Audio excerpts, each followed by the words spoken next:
All right, we're almost there. Finally, 15 minutes late, but we're getting there.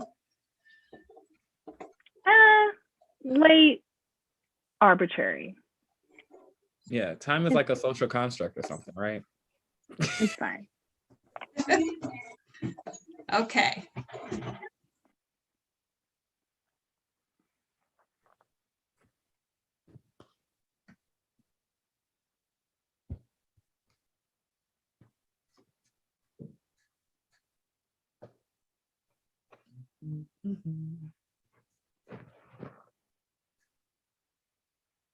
All right, so when we start, we'll probably like do introductions of everybody again for the live. Yep. So, hi everyone. Thank you guys for tuning in and joining us. Sorry for the little delay. As you guys are probably used to it by now, technical difficulties. Been a year into the pandemic and we're still figuring out how to navigate Zoom. How ironic. So to jump in, we're going to have everyone introduce themselves. So starting off, my name is Shaquila Johnson. I work at the Dane County Rape Crisis Center as a multicultural outreach advocate and specialist. And I'll pass it to Alex. Hi, my name is Alex Booker, pronouns he, him, and his, and I work at Urban Triage as the agriculture specialist, but I started as a communication specialist, and so I'm here to help out with the conversation today. Awesome. And then Allie, would you like to go next? Sure. Good afternoon or good morning. My name is Allie Schlotz. I'm the program supervisor of the Meritor Forensic Nurse Examiner program. Shelley. Good afternoon. My name is Shelley Gillette, and I, first off, my pronouns are she, her, hers. I am the victim witness case manager in the Dane County District Attorney's Office. I'm one of the victim witness case managers. I specialize in working with adult victims of sexual assault and adult victims of domestic violence. And my name is Dana Pelabon. I am the co-executive director of the Rape Crisis Center, and I am also the director of client services. Yay, she's great. So just to kind of ground us in like what we're talking about today, if people were curious. So today we'll be talking about just like what happens and what you can expect when you're talking about reporting your sexual assault to the police. These people here today are going to be possibly part of that process and how that will work. And so they're really here to just explain what they do and how they can support that process. And then also talk more about how to make reporting possibly easier, more accessible, and talk about like some of the discrepancies or hardships when it comes to reporting, so people have a really good holistic view of what the reporting could look like and then what's out there, and then talk through like what we each are doing in our independent agencies and organizations to help make that process easier. If you have questions, comments, concerns, feel free to drop them on the YouTube live area, or if you're watching this from Facebook, feel free to drop it in the comments. We'll try to catch them as much as we can to answer those questions. And if you also have questions or you have friends who have questions, feel free to reach out to us. We'll make sure we drop our contact information below if you need want support or want more questions answered or just want more details about any of these things. Am I missing anything, Alex? No? Okay, I get scatterbrained or whatever, so trying to make sure that doesn't happen. So I guess the first thing that we can probably talk through is like, what do each of us actually do?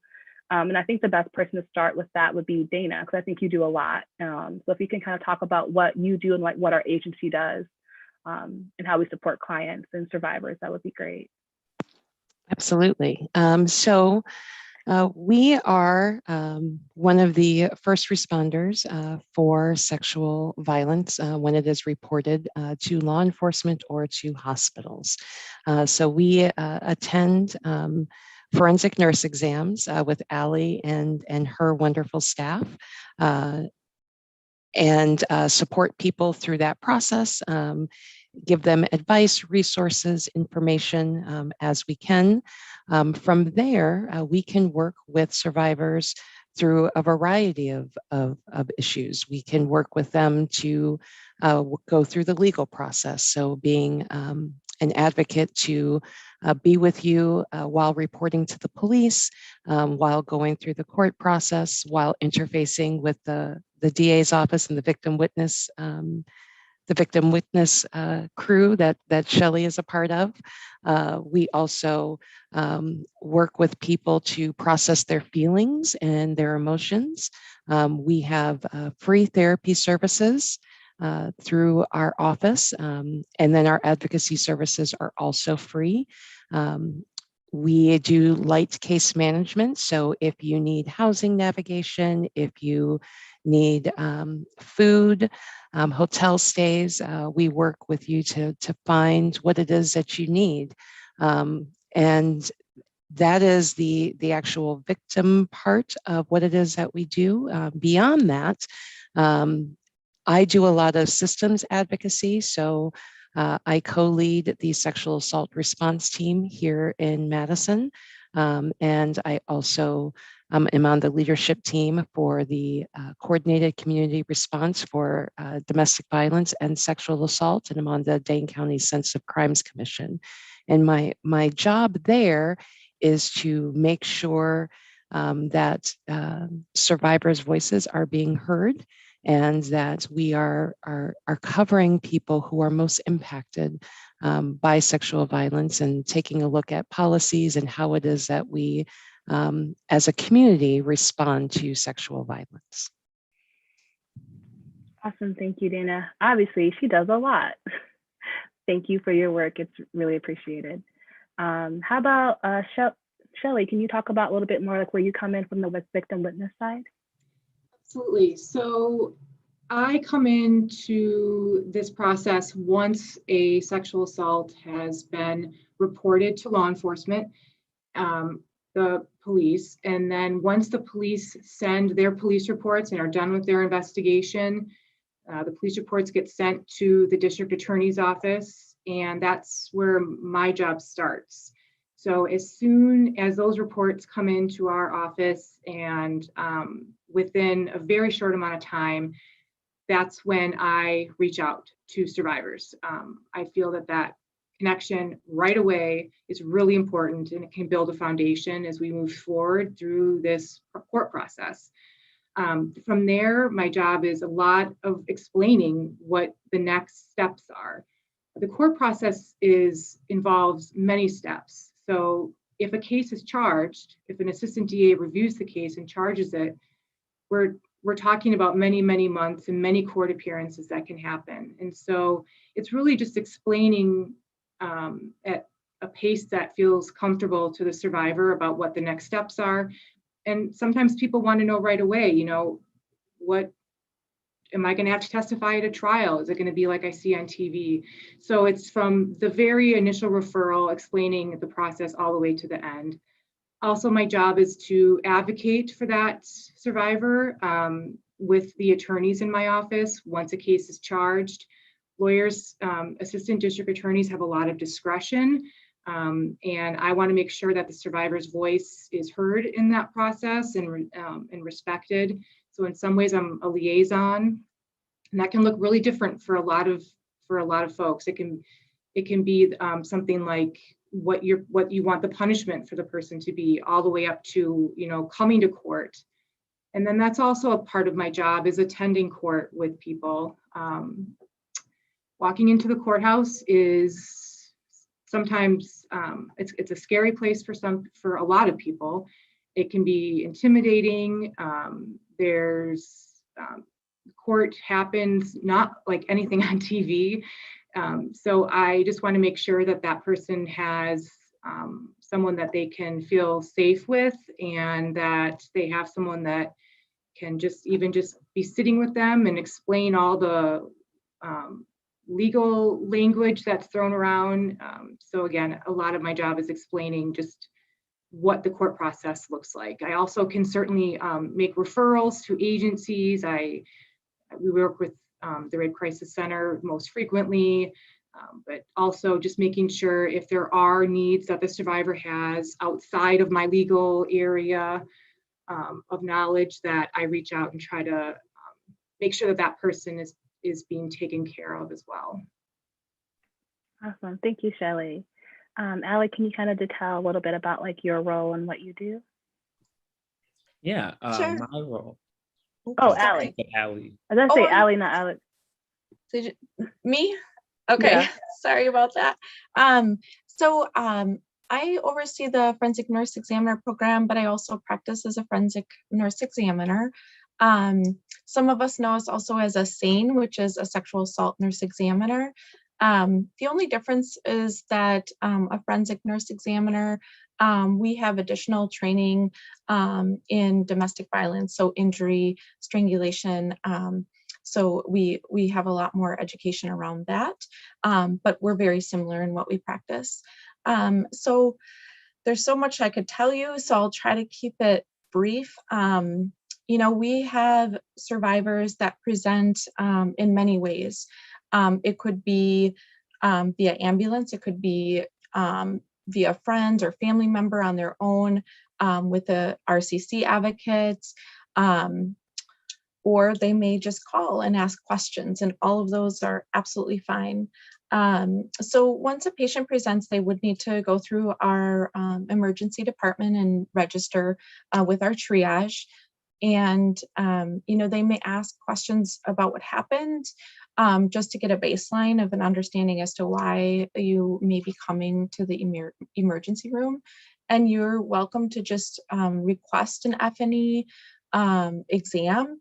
And that way you don't have to provide a lot of detail unless, you have some significant injury. They'll ask you about pregnancy, if applicable, if there was a strangulation or anything that may have blocked your airway or other physical injuries. And then after that, we would come and bring you to our location, which is in the back of the ER. We have a consult room and then an exam room. So at that time, for all of our sexual assault survivors, we will contact RCC. And they're back in person, which is awesome. They've been available virtually as well through the pandemic, but they are invaluable. So they will come in and introduce themselves and offer services to all of our survivors. And during that process, they can sit in and listen and provide support during the history collection process, which is questions about medical history, the incident, the event that occurred. We would also discuss a variety of options, which are all driven by choice of the survivor. So we would discuss medical needs. So if you are interested in any prophylactic medications, so preventative medications for sexually transmitted diseases, also pregnancy, if applicable. We do some baseline testing for our survivors, and we can do a very comprehensive physical exam or a focused exam based on what is asked. And with that, we can document all injuries that we may see or any reports of pain, discomfort, and that's all included on a very detailed chart and diagram. We can also do forensic photographs. We can do evidence collection in the means of swabbing your body for DNA potentially, or collect clothing. We can assist with contacting law enforcement to report, and we'll help you through that incongruent with the advocates. And we'll explain your choices. Now, we are mandated reporters, so if it is someone the age of 17 and under, we have to report to law enforcement and CPS, so Child Protective Services. And if it's an adult 60 or older, we do have to report to law enforcement and Adult Protective Services. So if you're an adult in between, it is your choice, and we will not make a report unless you request that we do so. And again, you can decide to have evidence collected or not. And we also offer an Undecided Kit, which would be, we can collect evidence, and you have up to, by our Wisconsin state statute, 10 years to report a sexual assault. So we would package up the evidence and send it to our Wisconsin Crime Lab, and they will hold that kit up to that 10 years. And if a survivor decides to report, we just recommend contacting law enforcement by 9.5 years, just so that gives them time to process through the kit, conduct an investigation, and advocacy would be involved in assisting with that as well. We do follow-up calls to your providers if you so choose to. We provide a variety of resources within the community. We can also connect you with our patient coordinator. So she does a lot of work she can help people with insurance if they are having difficulty obtaining insurance, other resources, make referrals, things like that. I think that's kind of it in a nutshell. Even it's a lot of information. So I think always feel free to call. We have a number directly, and I could provide that at the end, or you can call Meritor, and messages are confidential, and we'll get back to you as soon as we can if we're with a patient. Yeah, I think something, also letting you guys know, Shelly had to step out. There was a possible fire alarm issue, so she'll be back when she can. Just letting you guys know that. But yeah, I think generally like what you guys are hearing is that there's a lot of information when it comes to reporting. It's really intense, which is why we wanted to have this panel, because it's better to like know this stuff before versus you coming into it and you being the survivor in the moment trying to process all this information.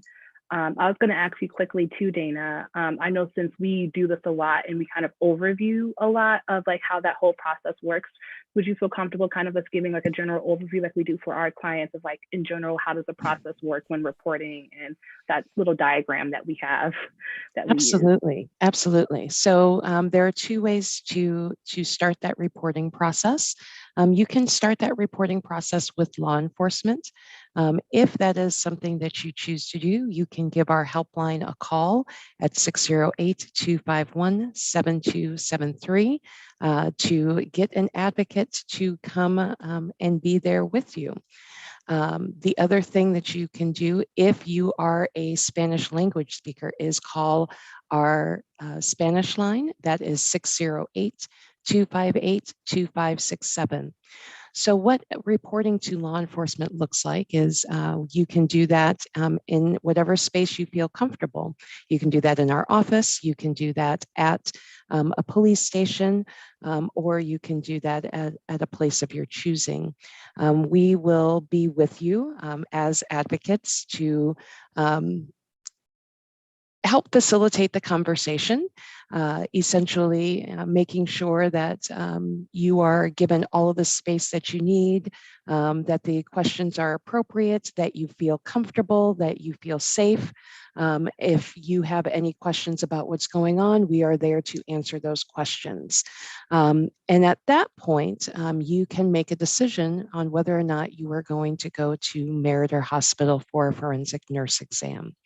And you can actually start at Meritor Hospital also. So you do not have to start with law enforcement, nor do you have to have law enforcement involved. So you can come in for a forensic nurse exam without engaging with law enforcement. Unlike Allie, we are not mandated reporters. So even if you just want to come into our office and say, this is what happened to me, I want to talk about it, we do not have to go any further than that conversation. All conversations with advocates are confidential. We do not write down information about your assault. We only write down, information about how to contact you or follow-up information. For example, you may need your locks changed, so we might need your address to be able to help facilitate getting a locksmith into your space. And then if you go to Meritor, we are there with you from the beginning of the exam through till the end. We can be in the room while you are having the exam, or we can wait outside. That is up to you. The important thing to note is that you have full control over your experience. One of the most disheartening things about sexual violence is that it takes that control over away from you and your body. So what we are here to do is help empower you to get that control back. We are here to support you through whatever decisions that you make.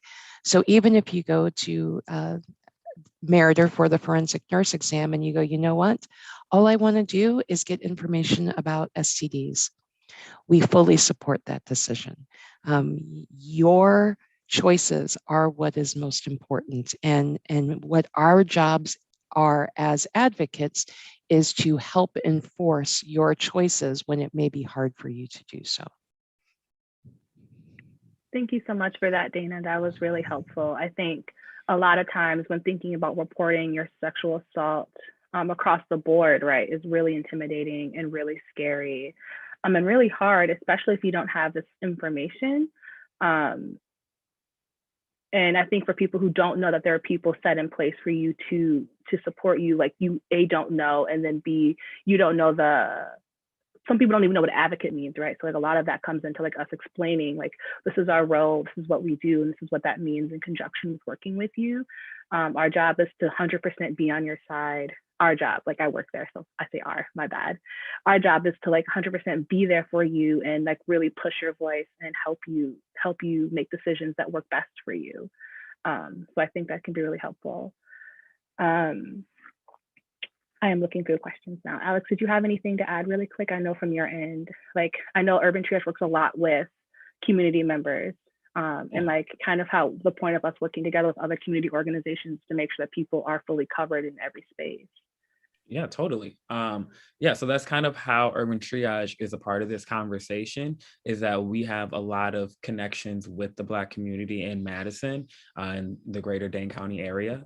And our goal is to be able to direct people to services that are trusted and that we can make sure that they get what they need out of them. And help break down that fear between Black people and the system and getting people the support that they need. And also another component is educating our community, and not in a negative way, but just letting people know what resources are actually out there. As people we are a part of society, we pay taxes and we pour into these supports. And so these are rightfully ours to use when we need them. And there's things that I've had conversations with Shaquila about just support in finding therapy, medical bills, replacing items that were damaged during the assault. All those things I had no idea were even an opportunity for people to have. And those create more hardships on people's lives trying to move past that trauma. And so we want to be able to help people get all the resources that they need to have time to heal and to pursue whatever actions they want to pursue after the assault. Thank you, Alex. That was really well put. And I guess with like talking about like resources, right? So what are some resources that are given? I mean, outside of like advocacy, outside of like Allie and her amazing team supporting people through that. I know something that we talked about is like the CVC. So I don't know, I would usually have Shelley explain that, but Dana, you're the only person that I know who's like really well versed in CVC. So if you could maybe talk a little bit more about what that is, that'd be great. So CVC stands for Crimes Victims Compensation. If you report to law enforcement, and I am making that a caveat, that is only if you report to law enforcement and then cooperate with the prosecution, you can be eligible for cost to recover damages from this assault. So things like therapeutic services, which are really important, things like the actual exam, and knowing, while I am saying that CVC covers the exam, even if you do not report, there is another fund called the SAFE Fund, where your exam is covered. So coming in, you do not have to utilize your insurance to obtain this medical care. And that's pretty important because there are people who, and I've seen this a lot with students who are on their parents' insurance and may not want to necessarily have their parents know that this is an experience that they have had. So the CVC and the SAFE Fund really make sure that your expenses from something that was not your fault on any level ever whatsoever is covered by the state funds. Allie, do you want to talk a little bit more about how CVC and SAFE works on your end? Absolutely. Thank you, Dana. That was a great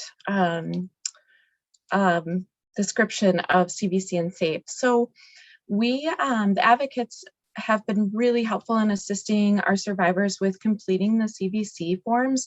It's a few pages, and it goes through different elements that can be reimbursed. So as Dana mentioned, you know, if there's interest in therapy in the future, absolutely, it's so vital to have those resources. They have opportunity to reimburse or cover that cost. Items that may be given for evidence. Some survivors may or may not get those items back, whether it be clothing, a piece of jewelry. You know, we've had survivors that have their phones were broken. So that's an opportunity to get that cost covered. Now, knowing it may, so it's a reimbursement. So sometimes you may have to wait for those funds. But we in the moment will do our best. Dana and her team, they have resources to connect individuals with phones or a safe stay. We have have some grant money that we're working on connecting individuals with phones if they need it, or a safe space. And also sensitive crimes, we work with a resource with the state and county. They also assist with those things as well. So there's a lot of opportunity for those types of resources. So our funding, the way it works is the forensic nurse examiner, our cost is covered through the CVC, as Dana had mentioned, in a SAFE fund. So the CVC is for those reporting a sexual assault or domestic violence. And then the SAFE is for those who experience a sexual assault who are not reporting at the time of the exam. And then that cost will cover our exam. So you should not receive a bill for a forensic nurse exam.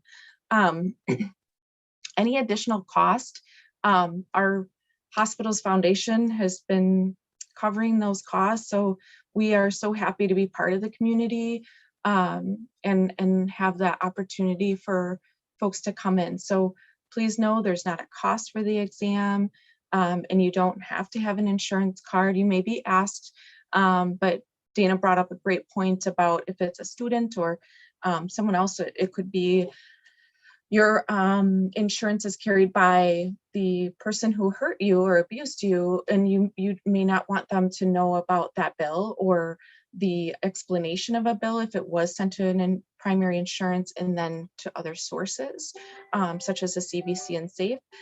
So we have ways to ensure that that doesn't happen. But please, you know, let us know just so that we can dot our I's and cross our T's and make sure that we don't you know, mistaken any of that, because we always want to make sure that that information is confidential and your costs are covered. Just trying to think if there was something else. Yep. I think that covers our end. Yeah, thank you, Allie. Shelly, we're just talking about like resources available. So we're just kind of hashing through like what CVC and SAFE does and like how there are things set up and resources set up and put into place for people. So I'm happy you're safe, mind you. Thank you. I'm happy things are okay. So I think one of the things that I wanted to like really stress, right, is part of why having an advocate be there with you is to make sure that we're helping you ask those questions. Because sometimes when you're in a crisis, you're not thinking about where's this bill being sent to, or who's going to have access to this information. So part of like our advocacy is making sure that we are helping you ask those questions and remind you, or like having the other person there to support you to think through like all these things, because it's hard to be coherent when you're in stress and when you're under stress. So that is kind of the point as well. I don't know. I think as far as resources, were there other questions, Alex, that we're thinking through, like as far as like other resources that were available? I mean, we covered housing. Obviously, we know housing is an issue here. So like We don't have a magic wand to house people, unfortunately, but we do our best to help get people connected to like urban triage is like housing support and helping people get connected to other resources like that. So part of what we do as a resource in the community is to connect other people to people who may have more information or more resources that we may not have, or just to like really triage people in that support. If I could just jump in real quick. So one thing that within our victim witness unit is we do have a 24-hour crime response program that's within our victim witness unit. So we have on-call 24-hour staff that can help no matter the time of day, with also some of that connecting folks to resources. We've recently, we also can help with some temporary housing, whether it's at a hotel. There are some local churches in our community who will help with some initial costs of if someone needs to break a lease to help. It's not a lot of money, but it can help to try to get somebody to a safer place. We also recently obtained security cameras that we can have installed in some folks' home. We know a lot of survivors are hurt by the people that they know and that maybe they loved, or maybe it was a stranger assault that happened outside of your house, and now the offender knows where you live. So again, it's, you know, housing, like you said, is going, it's such a huge problem in our county, but we're trying to kind of put together some small pieces to try to keep people safe in the meantime until we can try to find something more long-term.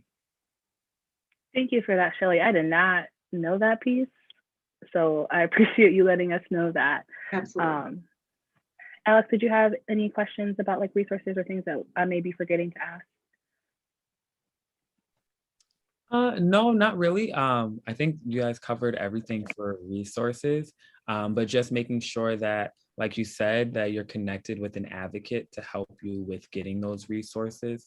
And also with Urban Triage on our end is that we kind of call ahead and check ahead to make sure. So if there's something, if we're working with you and you're saying that you experienced this assault and you're going to have troubles with these things, or you have these concerns, like let the people you're working with know what you really need, even if you think it's like off the wall and you think no one's ever going to pay my rent for a month. How, like, that's my struggle, but no one's ever going to do that.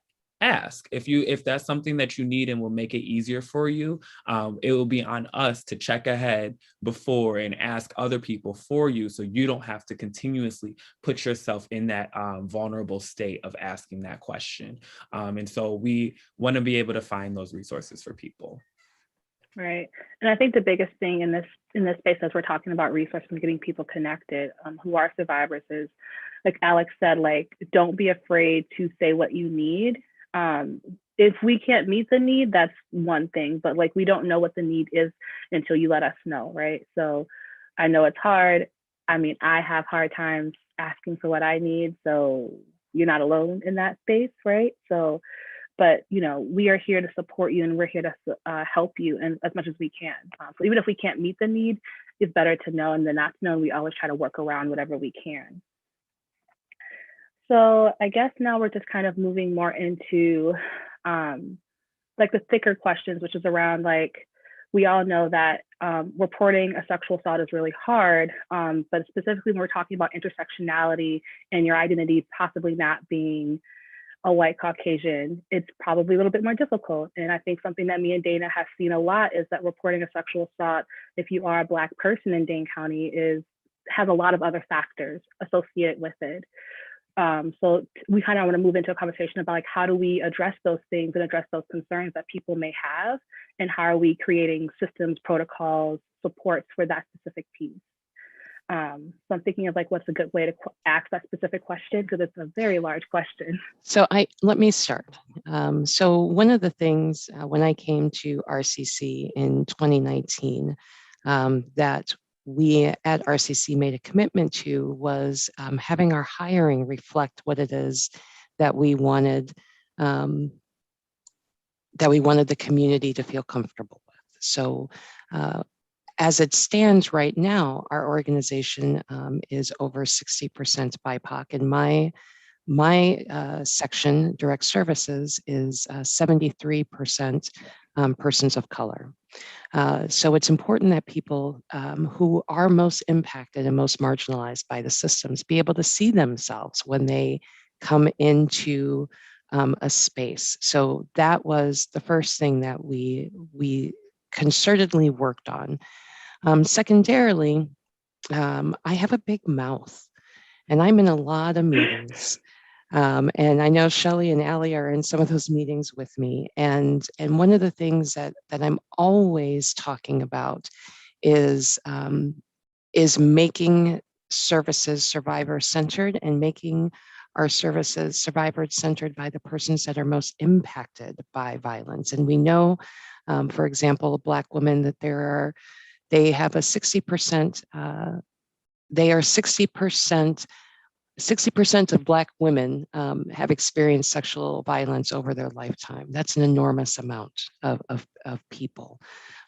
So we know that this is something that is happening in our community. And we also know that in our community, it is underreported. So one of the things that we talk about with law enforcement, for example, is how to have conversations with folks that don't look like them and who may rightfully so be nervous and or mistrustful of the system that they're working with. So we do a lot of training in law enforcement spaces.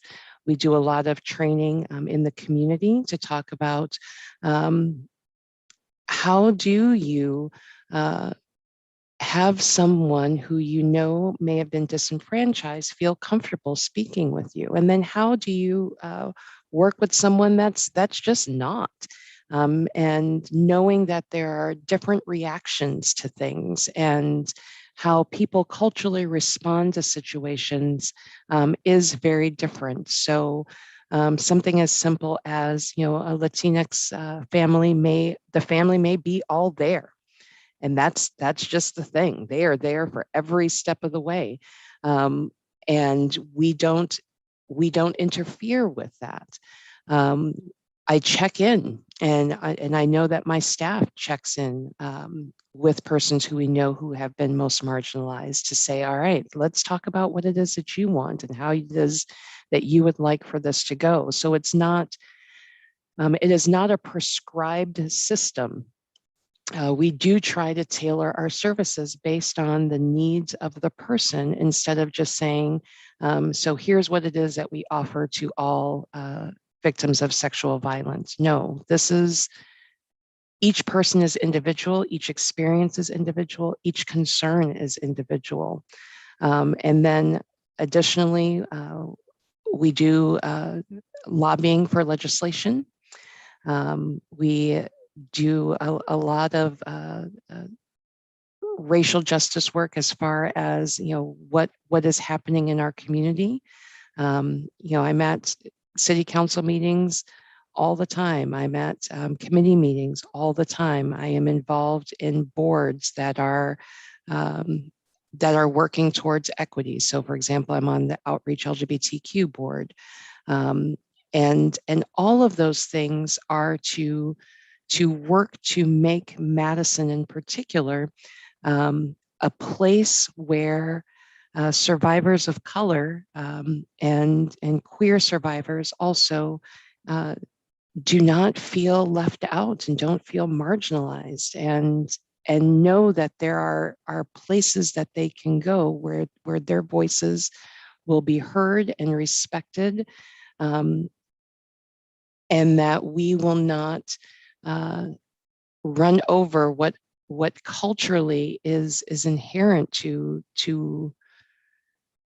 you as an individual. Thank you for that, Dana. I really appreciate that overview. I think it's really important for people to realize that there are agencies and organizations that are really trying to do their best to make sure we're meeting all of those cultural needs, culturally specific needs.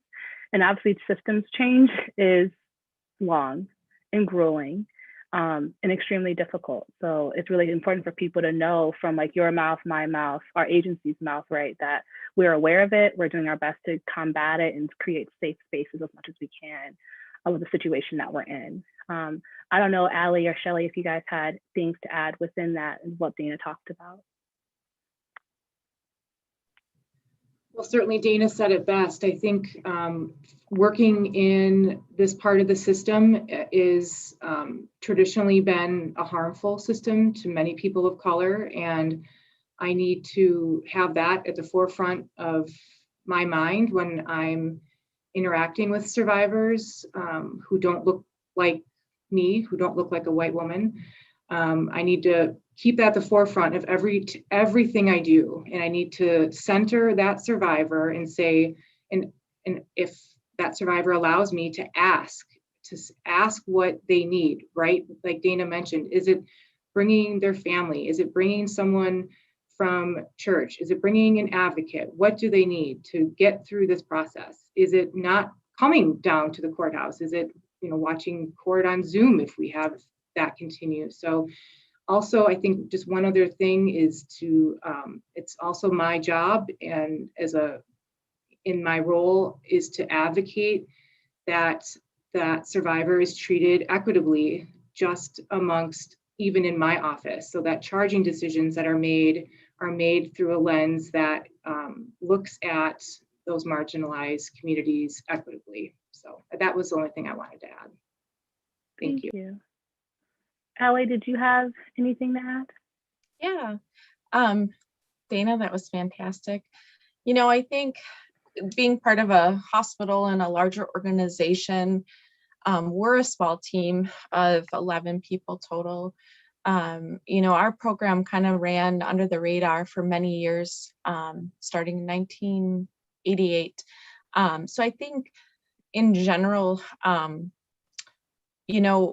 coming from a larger organization, I think there's been a lot of movement and continued efforts towards equity and education.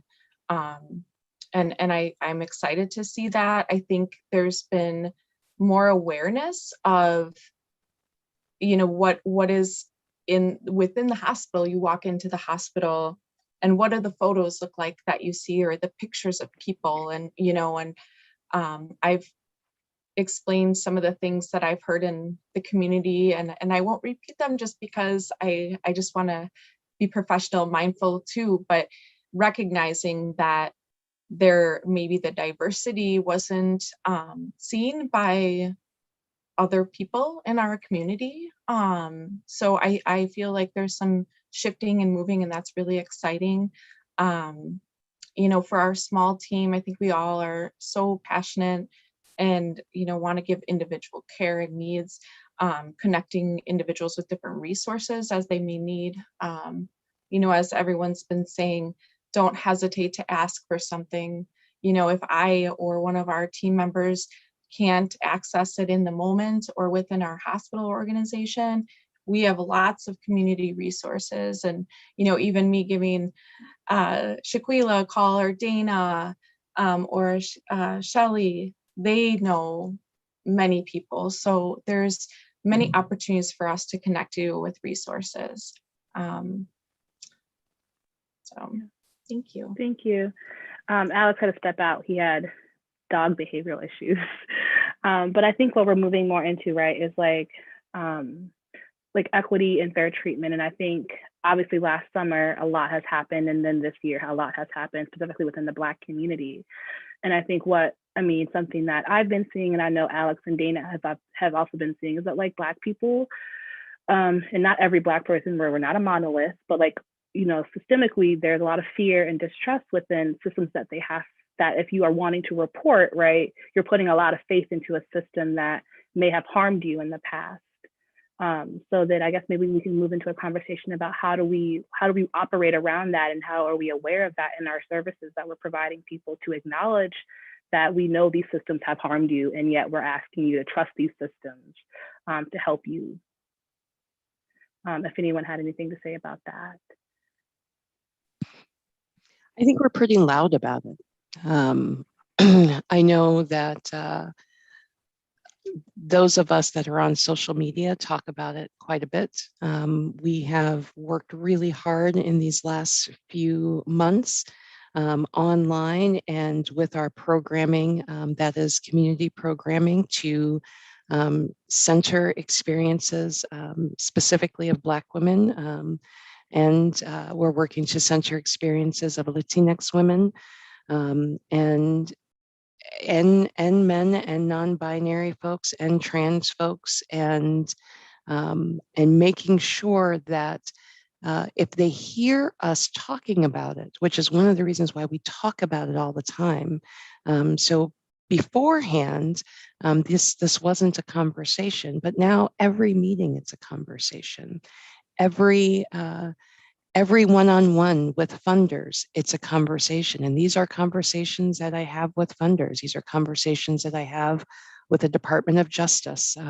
Recently, Missy and I just did a training for the Department of Justice where we explicitly had a section in there about the intersections of trauma and what that means when you are, for example, a queer non-binary person who has experienced sexual violence.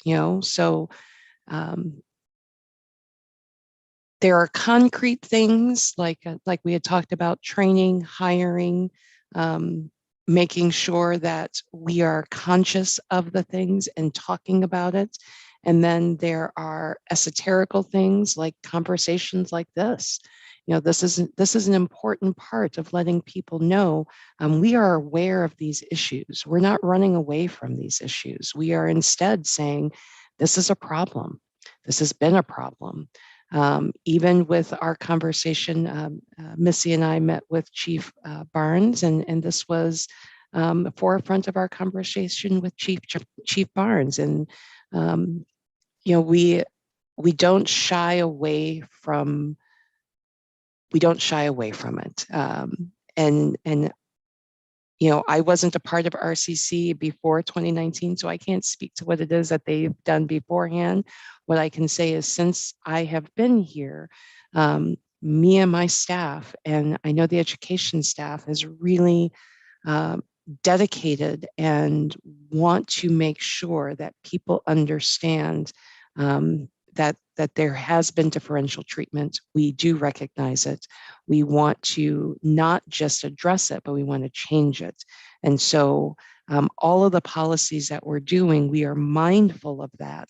And all of the steps that we're taking, we are working really hard to be mindful of what that means as we move through the world. And especially for me as a queer Black woman, what does that mean for me as I move through the world? I am a survivor. And if I had to access these services, because I did not feel comfortable reporting because of these disparate treatments. However, I want to change that so that I feel like I have options. I didn't feel like I had options before. And so I want people now to feel like we have options. Thank you for that, Dana, and sharing that piece.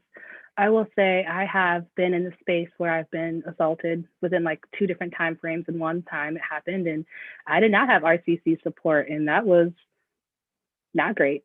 But this recent time last summer, being able to lean on my coworkers, which that was awkward, but being able to lean on my coworkers and have that support, it really changes the dynamic to know that I had a team of people because I'm dramatic and I needed a lot of support at the time, right? But like, it changes the dynamic in that space when you know that there's someone who's going to go to bat for you.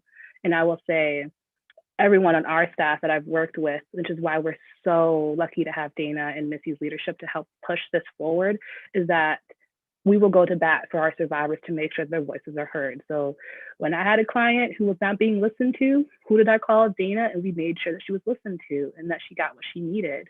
And it may have caused issues for us later on down the line as far as like systems and work, and Dana handled that because that's above my pay grade, unfortunately. But that's what we're willing to do.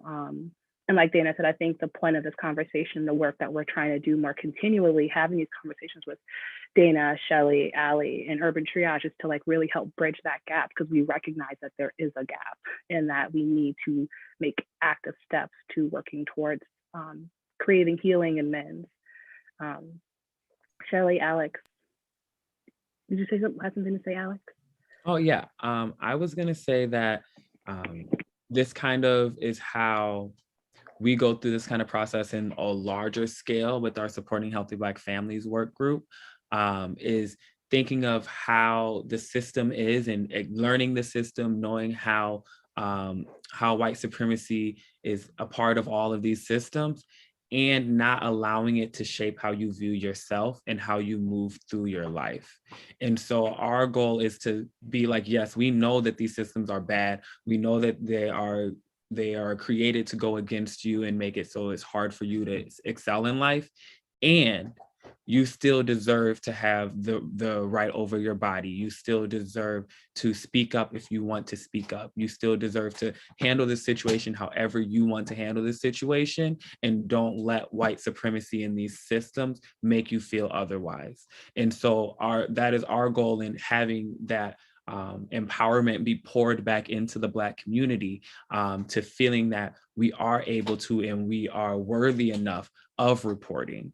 Because if you think of and you look at the history of assault within the Black community, not only is it like within the Black community, but it's also being given to us from so many different directions, that after decades and decades and decades, centuries of it happening to you, you kind of feel like it's supposed to happen to you.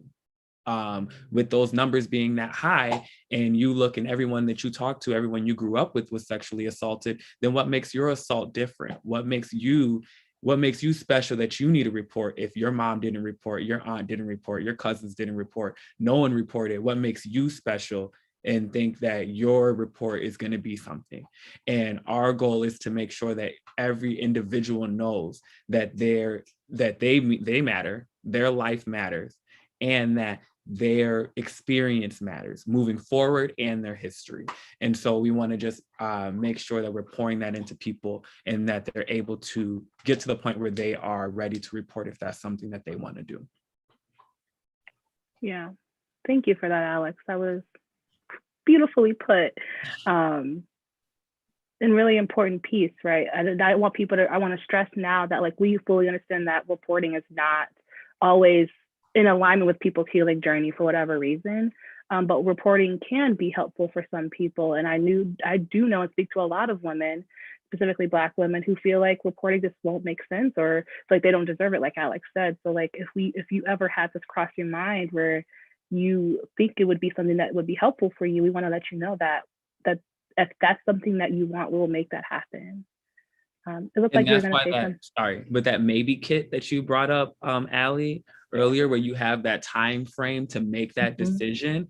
Anyone who experiences trauma knows that you're not mentally there when you're experiencing the trauma, but you also there's also a time frame after the trauma where you kind of like beat yourself up for not doing this, this, and this, because if you were in your right mind, you would have done this, or man, shoot, I should have done that forensic exam because now I want to pursue this, but I never did. Having those placeholders for you being able to come back to it if you want to, but just making sure that this is on the shelf if needed, and it doesn't have to be touched. No one has to know about it if you decide not 2 years down.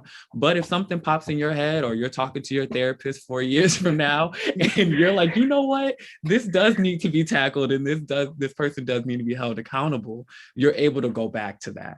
And so not feeling like as soon as I decide, I have to decide right now while I'm in the emergency room, I have to decide if I'm going to report or not, is something that I think a lot of people should know, that they have that option, that third option.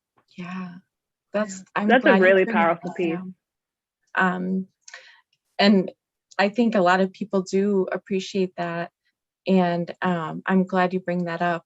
Another thing too, with that being said, recognizing, we do often with RCC trainings for law enforcement agencies and academies, is, talking through processing trauma and how physiologically our brains, process that trauma, and talk through about, law enforcement, for example. If you were involved in a shooting, how long do you have before you're interviewed about that situation, right?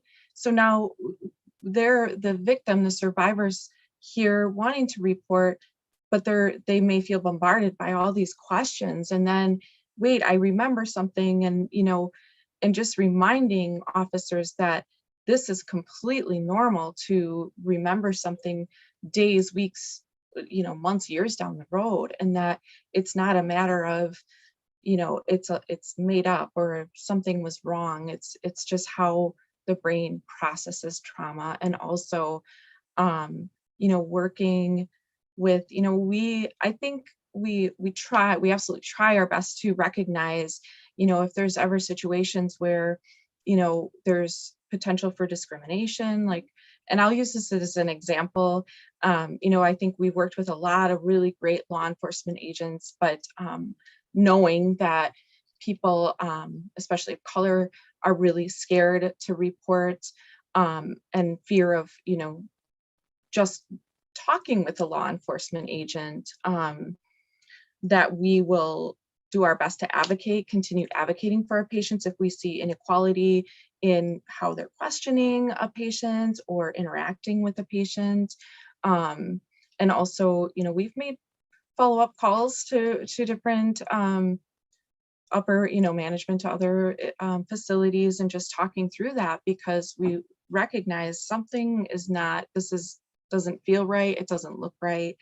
But from my personal perspective, I would love for you all to tell us what we can do better, how we can help make you feel supported and comfortable, very open to that. I'm so happy to be here today. This is something I'm personally very passionate about. So thank you all so much. Thank you, Allie. I feel like, Shelly, you were supposed to say something, and each time someone jumped in, No. so feel free.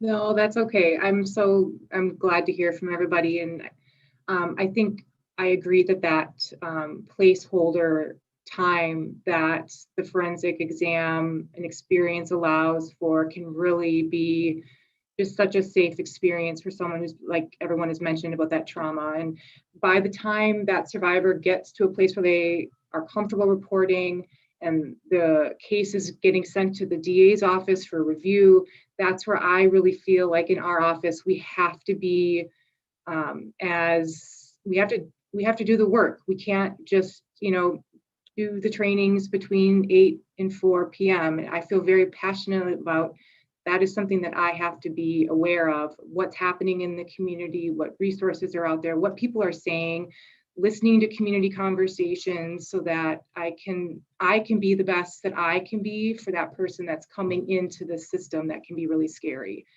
Sexual assault in general for anybody is the most any walk of life is the most underreported crime. But then when you throw in race and that someone of it, we just have to make this a better place for people to be. And I want everyone to know that I can only control myself, and I can certainly advocate for the people that I work with to do the same work, but I've demanded it of myself, and I'm continuing to learn, and I will continue to want to hear from my partners at Rape Crisis and the forensic program about what I can do better, and of course, what my office can do better. Thank you for that. I was going to say something really quick, and then we can talk about wrapping up this conversation. And that was going to be touching on the point that in general, sexual assaults across the board are extremely underreported and underprosecuted. And I know for me, one thing that at least helped me feel better when the second time I went around to reporting my assault was knowing that, because the first time I went in, it felt, Alex, because you were one of the people who were there with me, the first time I reported, it really felt like, on top of the fact that sexual assaults are not taken super seriously in general, the fact that I was a Black queer woman in that space reporting assault against a white man, it was like that double, I really felt attacked. And like the second time around, at least knowing the information I knew about like how sexual assaults in generally are treated, it was easier for me to at least process through that it's not just me being queer and Black, it's also just they don't like sexual assaults and everyone's really uncomfortable with it. So part of this community conversations that me and Alex are hosting like every month is just to really help educate people and have these uncomfortable conversations about sexual violence and how it impacts different parts of the Black community. Because if we don't normalize the conversations, then we can't demand for the treatment that we want. And the more people that are speaking up and saying stuff and having that, utilizing their voices and feeling empowered and poured into, the better these systems can get for these community people, community members. So I want to appreciate you guys taking the time out to have this conversation. And I want to leave room for any final thoughts that you guys all have. I'll start with you, Alex, because I feel like you always have a good final thought. Yeah, so what my final thought to wrap all of this up is just that, just knowing that there are things out there and there's support and people. And I'm the type of person who all gonna be there when it comes to an invite. So I get needing to know who are the resources instead of saying, just go to the Rape Crisis Center. I'm the type of person, who do you know at the Rape Crisis Center that I can actually talk to, not just going to a number. And so being able to connect people to like Shaquila and to Allie and Shelly, having a name, having an actual person, and that accountability that comes with that reference is that not only am I just sending you astray, but if they don't treat you right, that's low key on me too, because I connected you to that person. So having us be here and publicly connecting our communities to these resources, I just want people watching to know that the people in this room on this Zoom are people who are vetted. They're people who we do trust to do their portion of the job and to support them throughout their journey. I would also just say that, like you've mentioned many times to me in private and a little bit on this Zoom, is how your journey of healing from trauma can involve reporting, but is not the end all be all. Reporting is not the whole experience of healing from your trauma.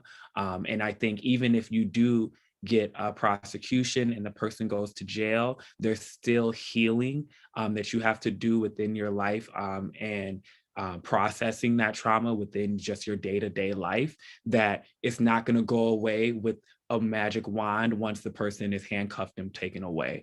There's still work that has to be done. And sadly, it's work that you have to do, but you don't have to do it alone.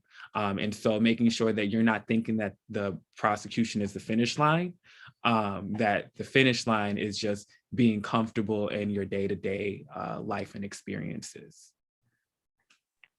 Thank you. That was really well put. I'm going to move to Dana because I haven't heard your voice in a little bit and I like it. So any final thoughts?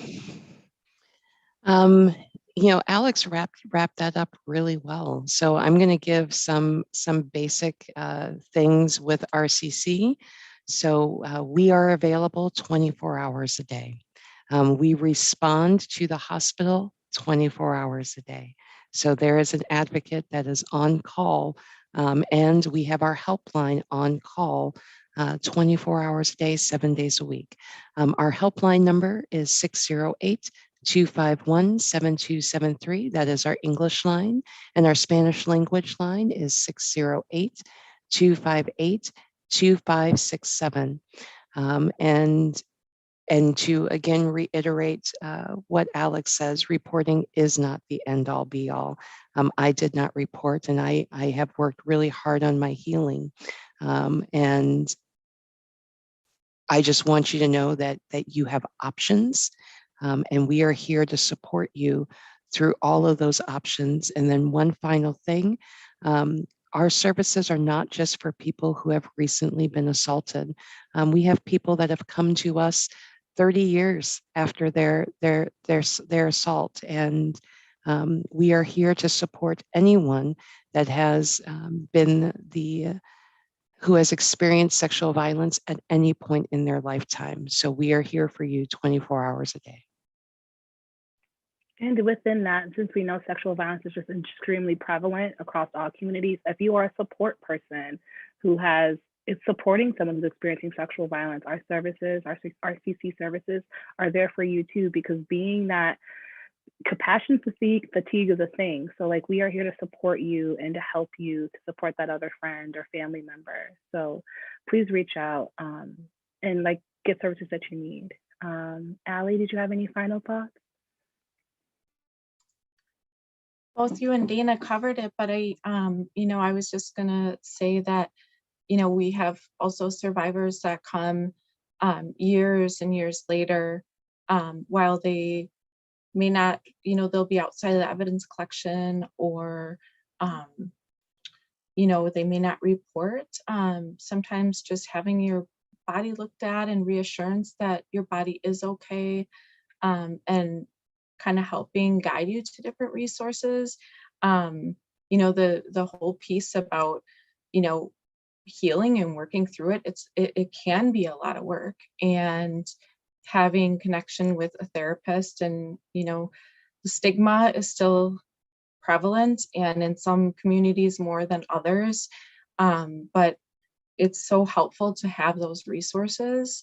And also, we've had, secondary trauma, or also those who are supporting others. I so value the advocates, because it isn't just the survivor, it's their support system. So that's so valuable. I've had kiddos, family members bring in kiddos. It could be a grandmother. And there was a disclosure of an assault of their grandchild. And while talking through and being with that person, I had a grandmother just close to me. She was sexually abused for many years, and culturally, it wasn't, it wasn't something that was talked about. And she said that was the first time she told anyone or disclosed that in, since she was young. And I just was so thankful that she shared that with me, because I understand that can be so tough. So thank you, everybody in the community, for working together. And these are trusted resources. So thank you. Thank you for that, Allie. And then I'll go to you, Shelley, for final thoughts. Sure. I would just like survivors to know that if you decide to report to law enforcement and decide that you want to have potentially a criminal case against the person that hurt you, that I'll be here and I'll tell you that I believe you, and I'm going to meet you where you are, whether that's physically or emotionally.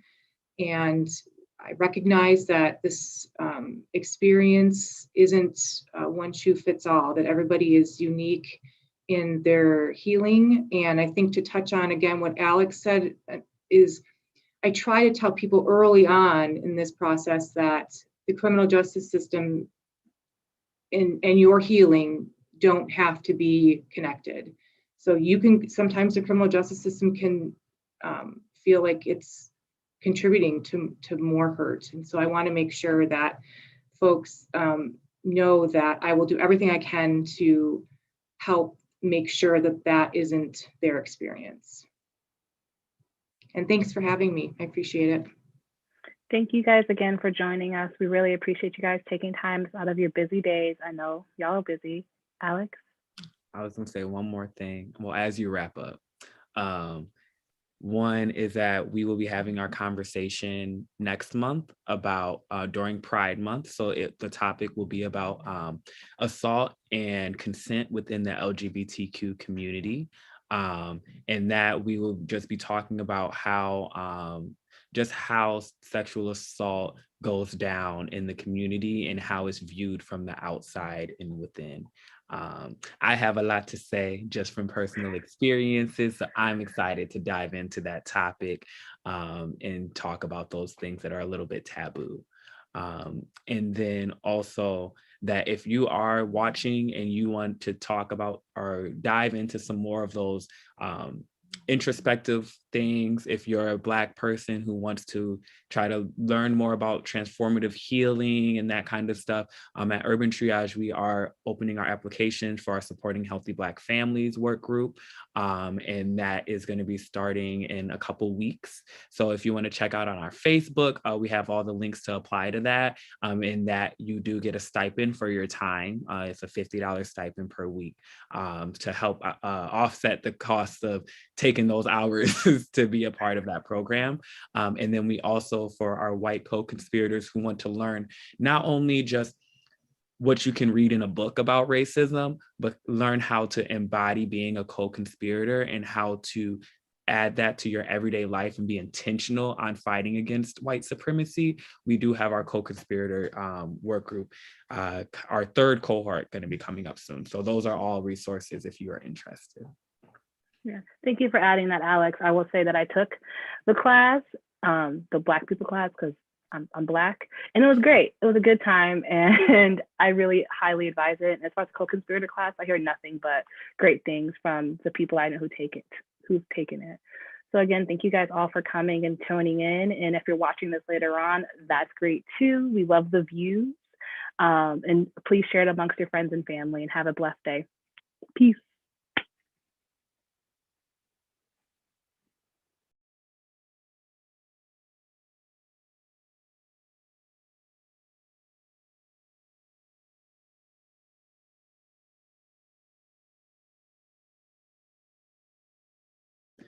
I know I'm trying to keep a smile on my face, because what ends up happening is that I always get the screenshot of the, I think you look great.